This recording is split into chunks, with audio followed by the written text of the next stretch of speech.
صبح امروز در نزد یکی از قسم‌های حربی ولایت ختلان پدر و مادران نواسکران جمع شده منتظر دیدار با فرزندانشان بودند. کاربران رادیوی آزادی با نشر این نوارها از درآمدگاه یک قسم حربی خبر می‌دهند که پدران و مادران می‌خواهند بعد اولین شب خدمت عسکری با احوال فرزندانشان آشنا شوند. دعوت بهاری جوانان به ارتش تاجیکستان که از عهده‌داری‌های کنستیتوسیونی جوانان به شمار می‌رود، روز 1 اپریل آغاز یافت و خود همان روز ولایت ختلان به مانند بعض ناحیه و استان‌های دیگری تاجیکستان با تنتنه گزارش داد که نقشه دعوت پره و یا دقیق‌ترش 100% اجرا شد. در دعوت‌های گذشته از ابلاوا و یا با استفاده از نیرو دعوت نمودن جوانان به ارتش خبرهای زیاد نشر می‌شد.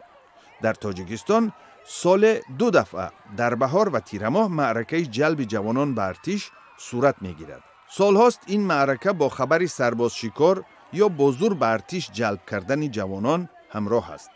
بعضی از والدان سال گذشته شکایت کرده بودند که مقامات به آنها به هر وسیله فشار می‌آورند تا فرزندان مهاجر یا دانشجوی خود را برای رفتن به ارتش از روسیه به تاجیکستان برگردانند.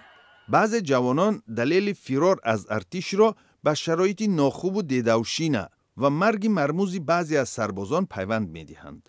امبودسمن و یا وکالتدار حقوق انسان در تاجیکستان نیز در گزارش گفته است در سال 2023 مرگ 40 سرباز در ارتش ثبت شد. از این شماره به اعتراف امبودسمن 8 مورد خودکشی بوده، 6 نفر از بیماری فوتیده اند. در رابطه با سرباز شکار یا دعوت مجبوری جوانان به ارتش 11 کس را به جوابگری کشیدند. وکالتدار عاید به حقوق انسان میگوید بر ضد این افراد سال گذشته دادستانی حربی پرونده گشوده است، اما نتیجهش معلوم نیست. به اطلاع این منبع 11 نفر منصبداران از ناحیه‌های واسع، شهرستان، حصار، کوشانیان، رشت، شاه منصور، اشکاشم، کولاب و کمیسریت حربی ولایت ختلان بودند. از این بین 9 نفرش کارمند کمیسریت حربی، 1 نفر افسر میلیسا و 1 معاون رئیس جماعت بودند. ماه گذشته دادستان حربی تاجیکستان فردوس حیاتزاده طلب کرد که از شیوه‌های غیر قانونی جلب سربازان به ارتش پیشگیری شود.